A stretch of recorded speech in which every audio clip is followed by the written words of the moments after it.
That's super cool. And it's like such an intuitive UI. Attaching meaning to an arbitrary pointer in code is kind of what the blockchain's all about. That's kind of the hidden secret of all good data engineering. I would love to give you all my honest feedback that I can't say in public.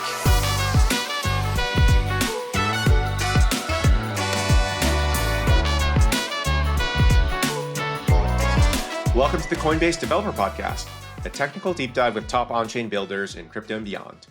I'm Yuga Cohler, engineering lead at Coinbase Developer Platform. And I'm Erik Reppel, head of engineering at CDP. So Erik, both of us have been building in crypto for a while, and one perennial issue that comes up is displaying data for your dApp. There are a bunch of things happening all on chain, transfers, trades, lending, borrowing, minting, coining, and you want to be able to surface some subset of that to your users. But to do that, you need what's called an indexer, something that listens to the blockchain and organizes the data in the way you want it. When I was the head of engineering at Zora, I think indexing was probably at least 30% of our engineering effort went into indexing. And given we had like a mobile app and a web app and smart contracts and like feed and ML and search and like all the things it takes to build a good consumer app, that's a non-trivial amount. Indexing is it's difficult to do. It's difficult to get right, and it's difficult to make fast and snappy. And I think we have a great guest to talk to about it. Absolutely. And we have a ton of indexers at Coinbase, and we're always trying to improve them. And I think this next guest will give us some alpha on how to do that. Our next guest is the co-founder and CTO of Goldsky, a company that powers hundreds of crypto businesses building rich, instant, data-driven experiences through their subgraph and mirror products. We are thrilled to have Jeff Ling on CDPod. Jeff, welcome. Thanks. Yeah. Really honored to be here and excited to have this chat with you guys. Awesome. So we talked a little bit about what Goldsky is, but maybe just tell us a little bit about its genesis, how you came up with the idea, and yeah, what is it that Goldsky offers? Yeah, so the initial idea came when my co-founder was working on 0x on the matcha product as an engineering lead. I was actually working for a fintech company, kind of processing like the fire hose of like credit card transactions and a bunch of other fintech data. We were chatting about his work challenges, and he was saying he was scraping like, I don't know, 10 different APIs, and like all of them had different data formats and were super unreliable. And they wanted to build their own thing to, this data was public. It's like blockchain data. It's not gated in any way. It's just difficult and a difficult data challenge. So given that was kind of my background, we talked a bit about solutions, and we realized there was probably a very repeatable pattern here where every project in the crypto space that reaches a certain scale, like they end up building pretty much exactly the same things for themselves. In some cases, multiple times, like multiple iterations. So yeah, the market opportunity was pretty big. We did 100 like user interviews using the same kind of questions, trying to keep it like lean startup type style research. And it was really easy to find that pattern, and like people like begged us to basically solve it for them. So yeah, that's kind of how we started. So we started out with kind of just a subgraphs product. We saw the popularity of the subgraph format, but we also saw that there was no real enterprise-ready solution where there was like uptime, SLAs. There was no one you could call and shout at if something went down. And it wasn't really built to be kind of cloud native. It was definitely made for decentralization, which is really cool and something we still super support. But we wanted to just make sure that like the most high volume dApps out there had a solution that they could easily move to. So we started with that. And then as we continued on, we identified a gap where people didn't just want a GraphQL API, which is what subgraphs kind of give you out of the box. They wanted to also do analytics. They wanted like webhooks. They wanted data right into their pretty advanced infra to merge with all their off-chain information, or in some cases, they even want us to process their off-chain information and merge it for them. So we built Mirror, which is a ETL product, kind of like super real-time 5chan. It connects with subgraphs. It can index blockchain data directly. It supports a lot more than just subgraphs now. But it became this like end-to-end suite that people could like kind of graduate to. They could start with like subgraphs. They could go into more advanced cases with subgraphs. They could like move past subgraphs for super high volume cases like Solana indexing, or like, you know, now there's like Monad and Mega ETH. So yeah, that's kind of how our product's been evolving, and we're continuing to branch out to different things we notice needs for. You mentioned subgraphs and Goldsky starting with subgraphs. Like, explain to us like what a subgraph is. Because I think it's like one of Sure. these things Yeah. in crypto that no one knows is like a linchpin to pretty much every protocol, but it's Yeah. one of those like silent heroes that help hold up the industry. To start from like kind of almost first principles, let's say you want to build your own API around the data that your contract is generating, right? Like you're pushing transactions on chain, and then you're probably like checking the state of your contract for your UI using like RPC calls, like, hey, what's the state right now? Or what's the state of this block? And you're displaying in your UI. So that's good. And then at some point, you're going to need like, all right, I need to get the state across time, or I need to do some aggregation or some sort of business logic on top of that state. And you can't do it from your UI anymore. You need some sort of backend to do that processing. And subgraphs is essentially kind of like that. It's a piece of code that you write in what looks like TypeScript, but it's like actually WebAssembly. You upload it to a subgraph indexer after you compile it, and it kind of just runs and hosts like the data for you, hosts the API for you, and does the indexing for you using your business logic. So it's kind of like a Lambda function that exists on the cloud and just does indexing that you can then access the information of. Most people can start just writing like a Python script and just like scraping RPCs themselves too, but there's just like a million edge cases. And a lot of like new indexing frameworks out there too. And it's like, honestly, it's a lot about edge case handling. The core active indexing is actually quite easy, right? But there's reorgs and like random crap that happens, RPC inefficiencies, like stuff you have to really handle. Yeah, I think like take a step back even further for to level set to the audience. Like when you write a smart contract, that smart contract can produce what are called events and or logs in if you're referring to the opcode. But those events are like a useful way of like telling what happened during a transaction on chain. And so, for example, if you're doing like a swap on Uniswap, there's a standardized swap event which will tell you like the assets that changed hands and like how much changed hands. And that's ultimately like how you end up rendering a lot of UI in crypto is like you submit a transaction, you wait for the transaction to confirm, and then you use those events to like display information to your end user. That's great if you have like a single transaction based dApp, like a swap. But once you have more complex dApps, uh, you graduate to needing an indexer because these events you want to show state, like you said, aggregated across many different transactions done by many different users. And so that's like when Uniswap goes from like a swap modal to like a chart, that chart is like an aggregation of all the swaps that have happened over a period of time. And so how do you show that chart? You need that data, and you need a way of like taking that all the data that's on chain and representing it correctly. The analogy I always make to non-crypto engineers is like the data is in the node, but it's in the node in like a compressed format. And so it's not very human readable, it's not very queryable, it's difficult to like actually operate on. And so indexers go from like this compressed form to like an operational form that you can actually use to drive value in your applications. And so every dApp's progression I think is like no indexer, just events. Then they do a subgraph, or some people try Ponder now. Then everyone else eventually graduates out of subgraph into like their own thing.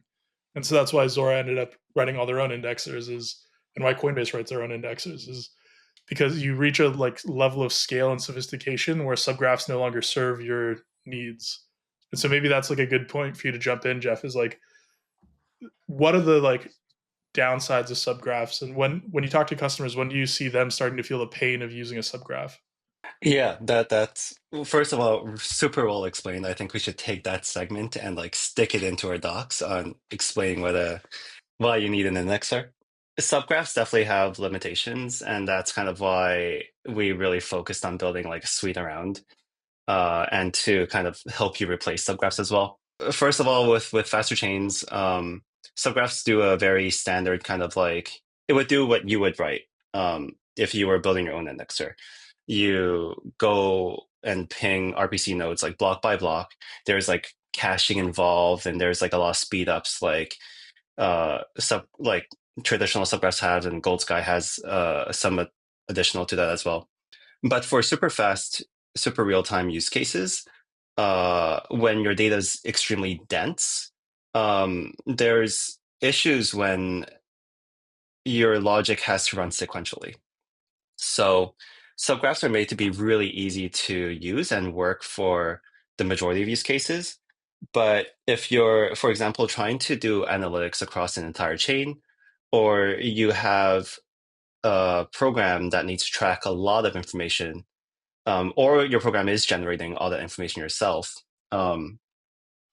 it can be difficult to do it in a single threaded manner. And that's what subgraphs are. When you write your logic in a subgraph, and this is what makes it so appealing too. You get to access a database, you read from it, edit the database information, and then you go to the next event that's relevant, and then you edit the database and so on. So there's like an inherent IO bottleneck. So a lot of people find that to just not work, and you would need to go like fundamentally into a parallel processing mode of operation. You would want to be able to read multiple events at once, process multiple events at the same time.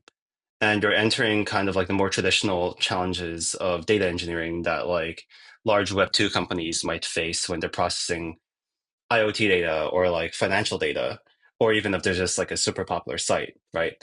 Um, you would need to start thinking about like technologies like Kafka, like having multiple workers, coordinating them, MapReduce, like streaming aggregations, event windows, all of that stuff. And that's where we tend to see people graduate off subgraphs or other similar indexing solutions that are more sequential into other parallel solutions, kind of like our mirror product or their homegrown data engineering setups. You mentioned Web 2. When I hear the term indexing, I mean, obviously it comes up in the crypto context. But I worked at Google for 8 years. So there, like indexing has a very specific Web 1 context, honestly. That's Yeah. about, you have a crawler, you search a bunch of websites, and you assemble the list of n-grams, and you have a reversed index from the list of terms to the websites, and there are a bunch of optimizations you can do. But Web3 indexing, it seems like at the same time is both easier in the sense that, frankly, the scope of the data is like far smaller than Way the smaller, yeah. entire corpus of the internet, and yet it does seem quite challenging in that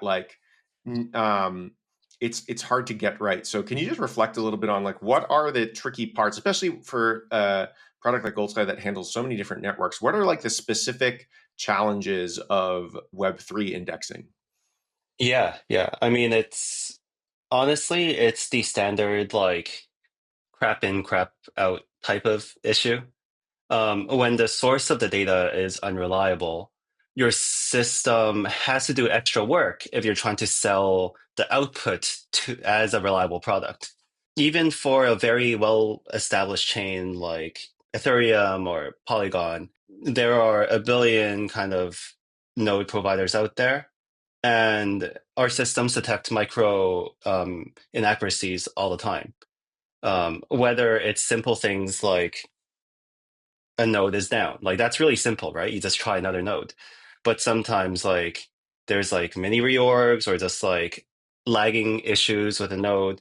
And you have to build kind of like a layer to handle all of that. in addition, there's always reorgs, right? Like normal reorgs.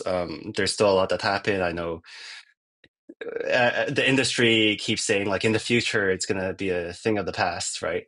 There's a ton of like work being done to reduce those, but still they happen. When bad data gets into a real-time system, it's very difficult to fix in a way that our end user is like an app developer, where they can handle it gracefully.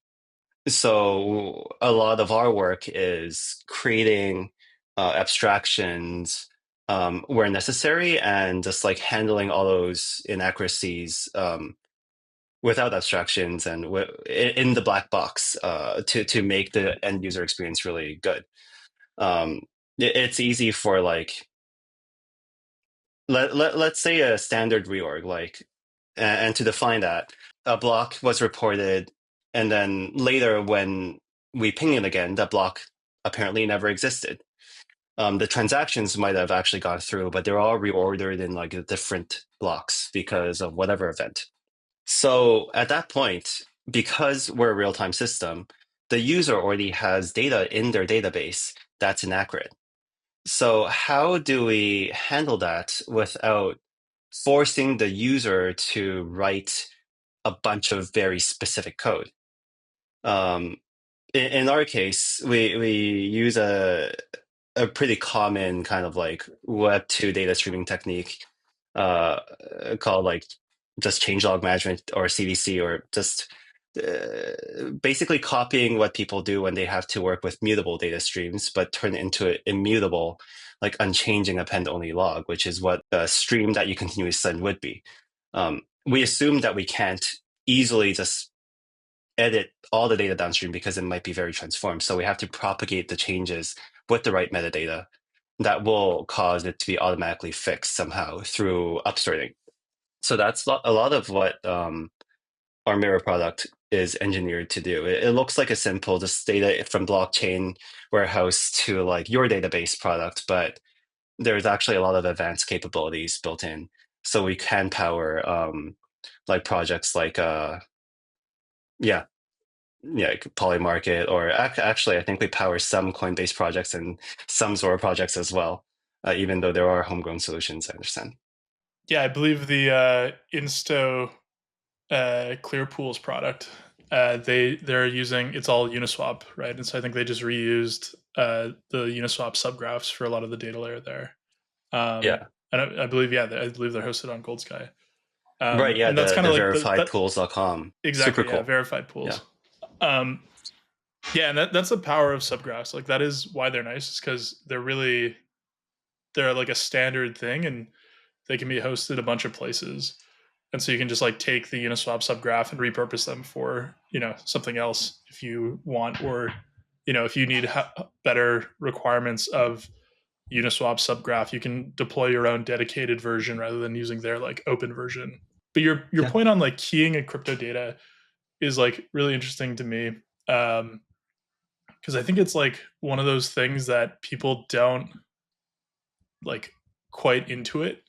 Even people in crypto, where you mentioned like upserting stuff, and the thing Yeah. that people don't realize, I think, is that like each event in the EVM has a like natural upsert key, or a UUID that you can derive from the event that actually lends itself to upserting. And so like a common pattern for building really good indexers is like actually you upsert everything rather than insert, and then you also make sure that your aggregates are based on like the state of the table at a point in time. And so, for example, you like insert all your events into Postgres, and then you write Postgres queries, and you can use something that's like chain ID, block number, block hash, transaction hash, TX hash. Jeff, keep me honest because it's been a minute since I've drawn out the string. Yeah. And then log ID, log Yeah. index. And then from that UUID, you actually get a fully unique identifier for everything. And then, but the problem becomes like, okay, what if there's a reorg? Your transaction hash may change, your block hash may change. So talk a little more about that. I mean, the difficult thing is not issuing the inserts like you mentioned. It's really just like making sure you have the right key for updates. Um, you have to kind of look at in the reorg scenario what actually might change. In this example, the block number obviously changes. The block hash would potentially be made invalid, but invalid data isn't changed. It just should be deleted. So what we tend to recommend our customers to do is to have chain ID, block hash, and log index, because that would allow you to allow us to issue uh, notifications that, hey, this block hash during a reorg scenario is completely invalidated. So whatever ID you have with that block hash, you can just delete, and then we'll issue new ones that you could then trust and use. So just chain ID, block hash, log index tends to be pretty resilient as long as you have a system in the backend that can keep all that state and tell you exactly what to delete.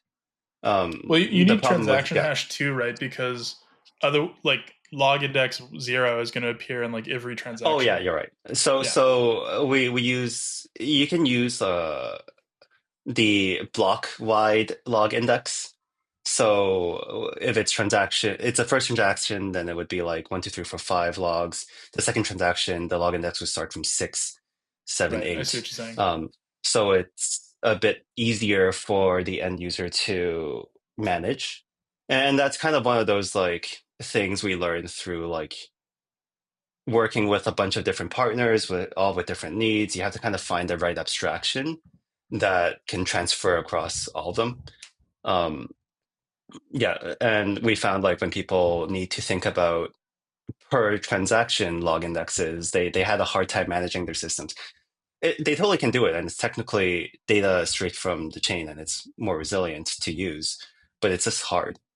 Like they rather write a loop to just go like, all right, so from 0 to the number of logs in the old block that's deleted, I want to delete all those rows. That makes go for it, Yuga. Well, so I noticed like this is a fairly EVM specific format. There's a notion of a chain ID and a log index. Talk to us a little bit about, you guys, how many networks do you support? It's like some absurdly large number, right? Yeah, like I think like 200 or something. Like Yeah. we support a lot of networks that aren't publicized as well. There's a ton of just like dev nets and like app chains and private chains, especially for corporations that we support. We support like Cosmos, like the Move, Aptos, and like Sui and all those different formats as well. So we try to find the same abstractions to transfer across all of them because many of our customers are cross-chain. So we just want to make sure the developer using our product on their side, like has an easy way to integrate. And a lot of that is about pushing recommendations. But sorry, I'll let you finish your question. No. I mean, 200 networks is amazing. And at CDP, we're also, we focus deep into certain networks, but also eventually we'll broaden out to a number of really excellent networks. From your perspective, are there specific chains or types of chains that you find are easier to index or are dev friendly for whatever reason it may be? Maybe the underlying nodes are more reliable, or it could be slower block times or tend to be easier.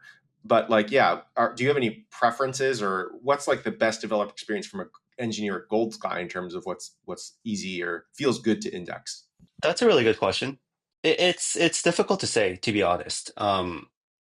Obviously, we started with EVM, so EVMs is like there's so many developers on that ecosystem. There's so much tooling that just from that alone, it makes it easier to work with. And if like I was starting a new company that needed indexing and I was building it myself, like I would probably know exactly what components I would pull off to have like a working indexer.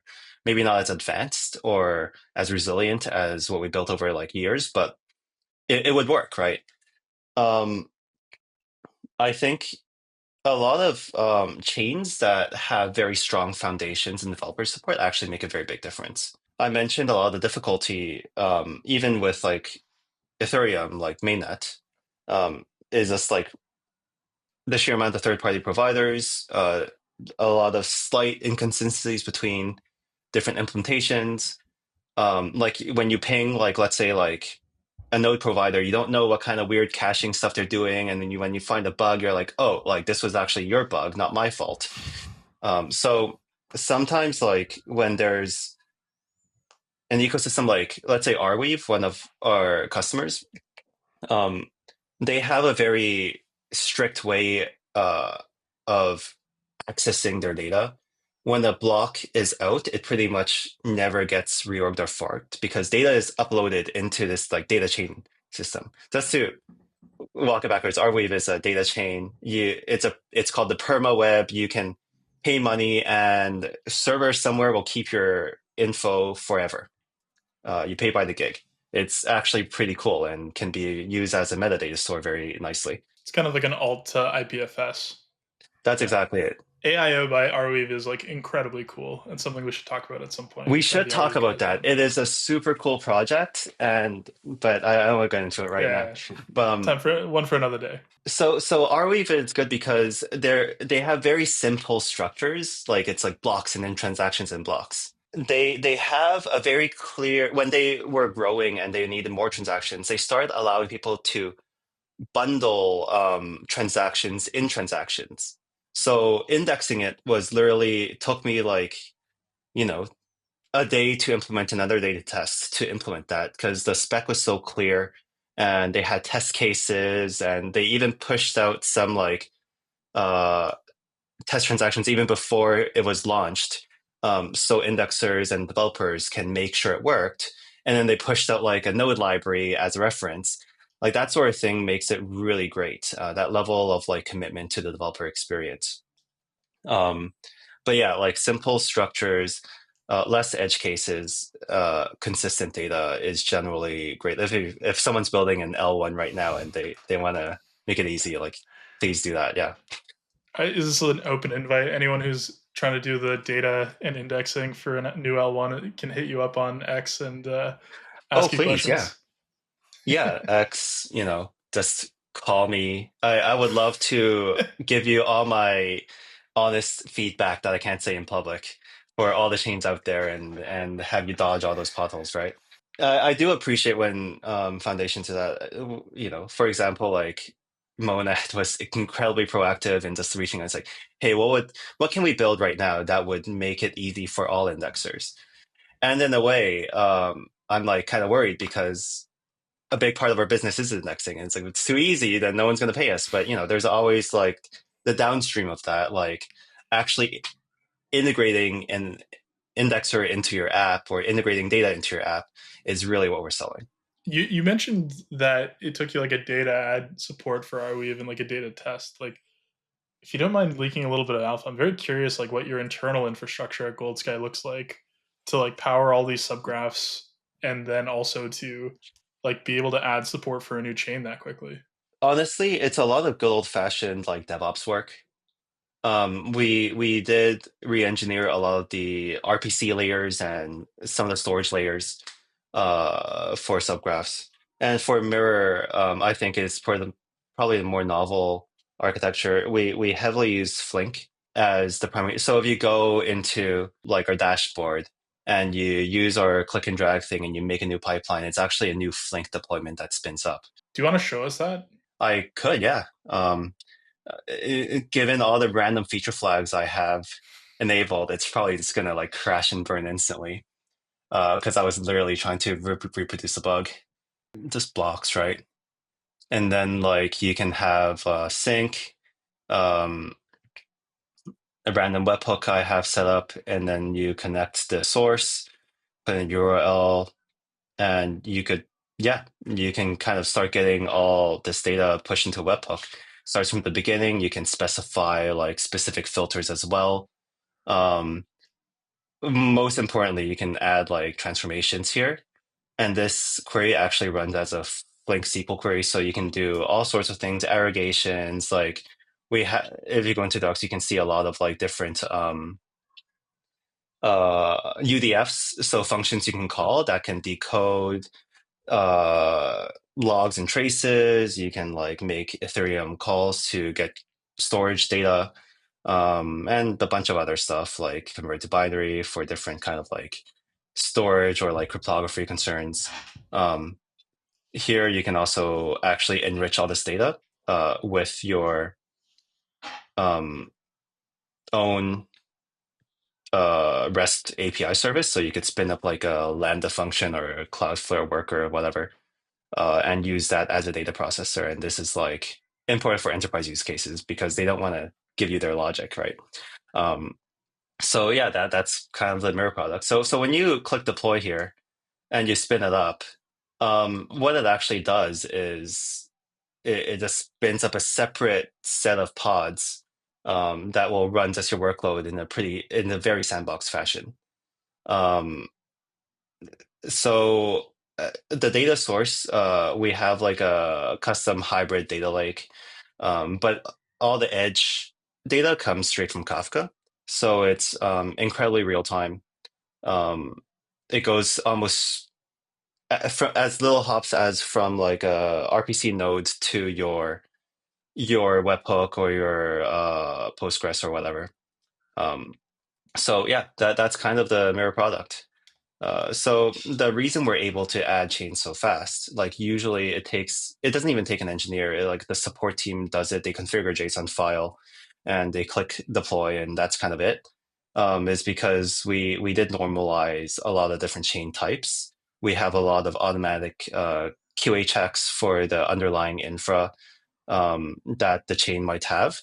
And it's like kind of self-adjusts and just like goes. Um, And that's, so I what it assume does, that that works like for like you want to add a new EVM, it's all just like put in an RPC URL and then config. But yeah, if you have like Arweave or something, you probably have to create like new mapping types and stuff like that. that's right. Yeah, like for some chains we support where it's like the first time supporting chains of those types, like Arweave, Stellar. Yeah, it does take a bit of coding. Sometimes we use whatever like indexing kind of software they already pushed out for their committee, and then we can just write an adapter at the edge and push it into our system. Our system's made to take in stuff like that, so it's easy to normalize into. Other times, like if it's like another Cosmos thing or another Move thing or another like Solana type, Solana L2, right, using SVM, then it's actually just as easy as like a JSON file. That's super cool, and it's like such an intuitive UI for configuring what are like fairly complex data pipelines. Um, I think for both Eric and I, like stream processing is top of mind. It's under the hood. I feel like it's probably doing a bunch of complex things, and there are a bunch of trade-offs around like topic partitioning and number of workers. Like, can you talk to us about like does how intelligent is the control plane in terms of like, okay, you want to deploy a new Flink, like does it figure out it kind of intelligently how many instances, how many workers it needs to deploy to get things to work quickly? Yeah, it can. In fact, the constraining thing is kind of how our pricing plans work. We don't want to surprise the user, so we ask them to choose a size, and we give them prompts. Hey, like this size is too small. And like if people have a big budget, then they can just like you know go for an XXL, which is literally like 80 CPUs, this parallel processing. It can process around like 5 million events a second or more, depending on how much logic you have. Um, but then if folks actually meant to keep it as a small, then they'll reach out or they'll go like, hey, I think this should have worked in a small.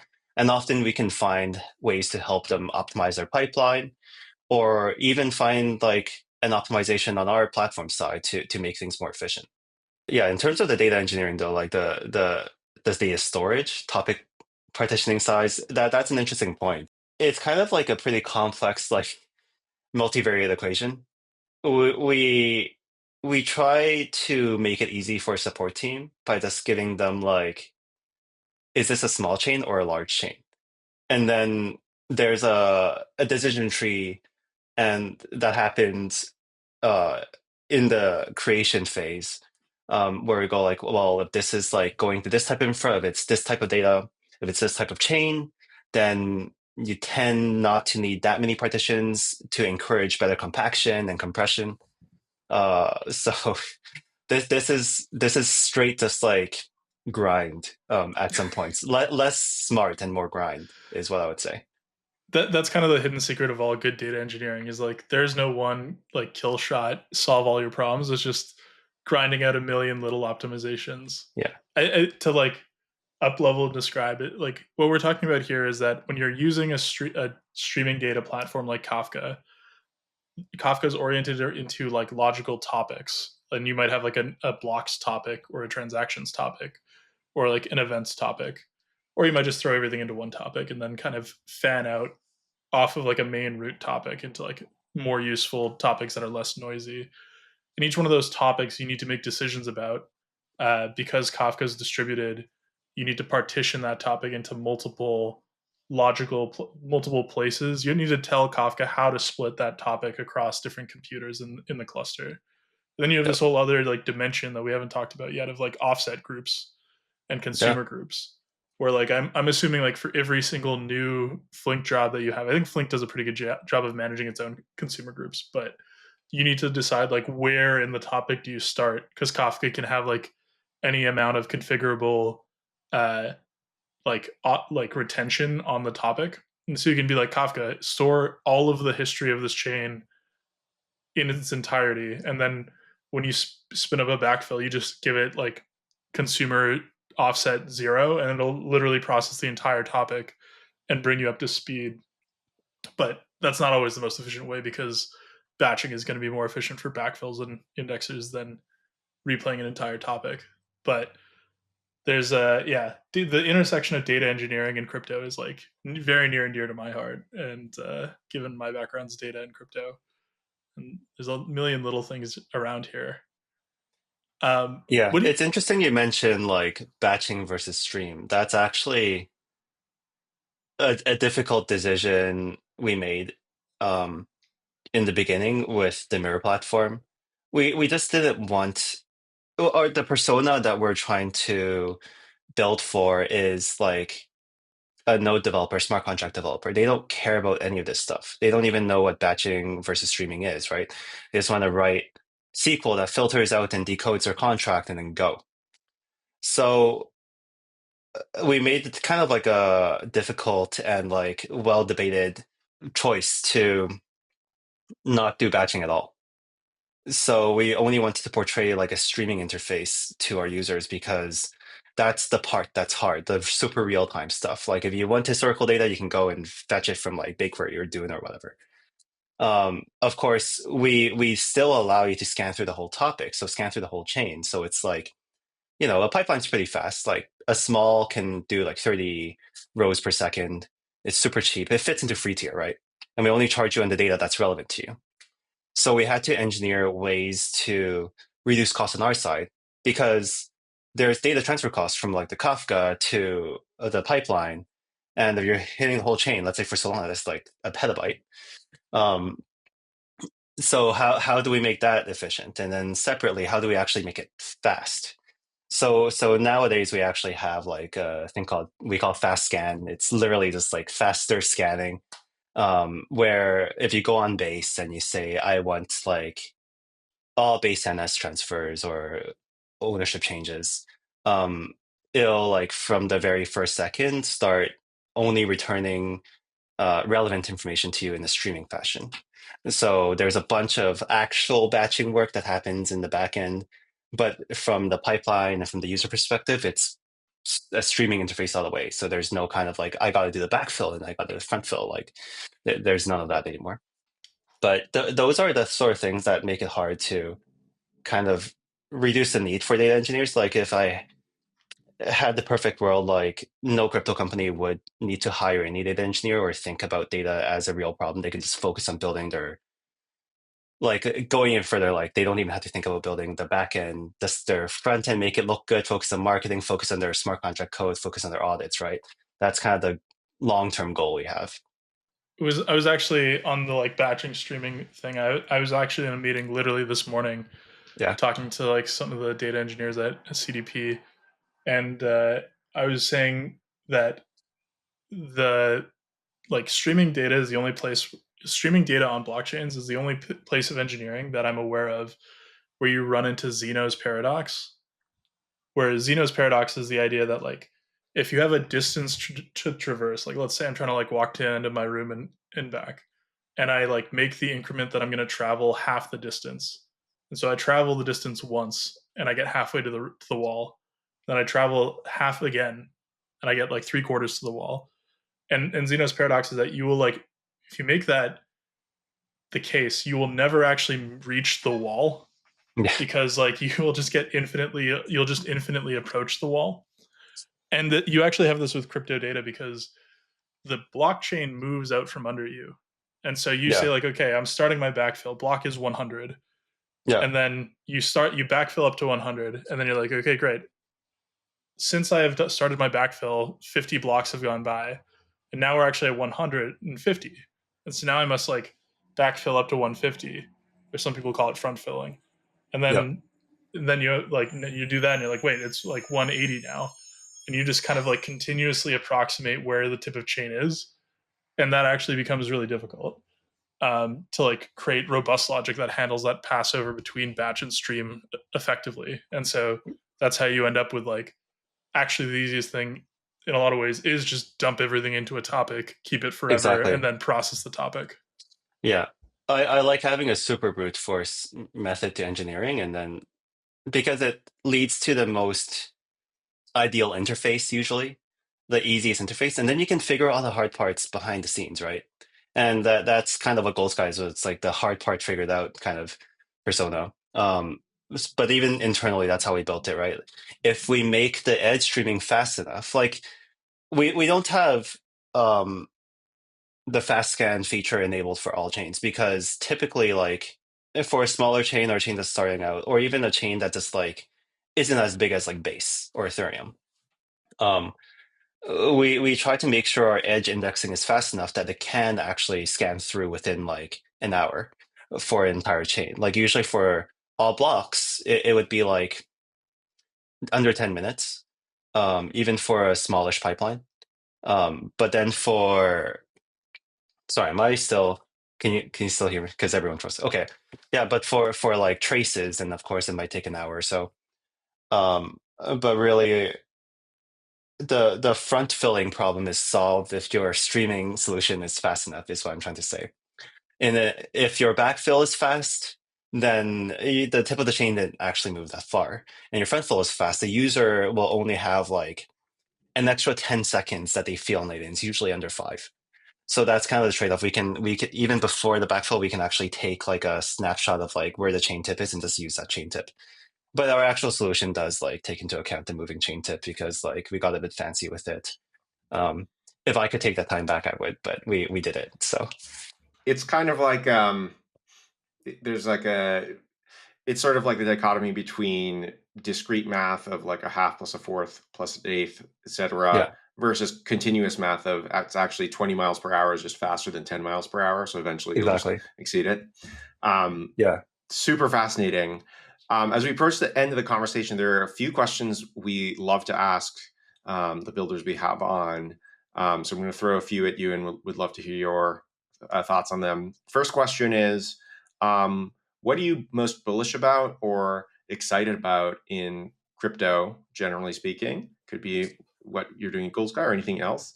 And the second question is, what can CDP do to help builders and accelerate the world's transition on chain? yes. What I'm most excited about probably is we're getting to a place where a lot of the apps I'm seeing register on our site like they look useful or they're like real thing like games you can actually play that are more than just like I don't want to say Neopets because Neopets is actually really fun. But there are like crap Neopets where all you can do is like trade a thing. And there are fun Neopets where it's like it's a whole ecosystem where you can do multiple activities, right? but we're actually seeing a lot of real-time gaming experience too. And I don't know, maybe you saw like Treasure's announcement today where they literally have like a thing where it would be an agent and they can go play a bunch of different games for you. And it's like an NFT that you can encode the personality and strategies into, and they'll take that personality and strategies into each game and you can ask it and tell it to do different things, like using natural language. That stuff is really cool. And that's kind of like attaching meaning to an arbitrary pointer in code is kind of what the blockchain's all about. And we're seeing cool use cases of that. And also as gas prices go down, more and more real world use cases can get tied to the blockchain without it being, the meme is always like, why should I do on the blockchain when it's more expensive? It's a more expensive and slower and shittier database. But now this database is becoming less shitty and cheaper, and there's more tooling to make it useful. And like with stable coins and so on, it's like there's actually incentive to actually use it as a transactional layer. So that's kind of a big shift I'm seeing, and the industry pulse is obviously important for a business, so I pay a lot of attention to it. What was the second question again? Second question is, what do you think CDP should build to help builders and accelerate the world's transition on chain? Honestly, I think the payment stuff you guys are doing is like pretty radical. I would look, I'm aiming to have our first usage of like X402 soon for some of our API products.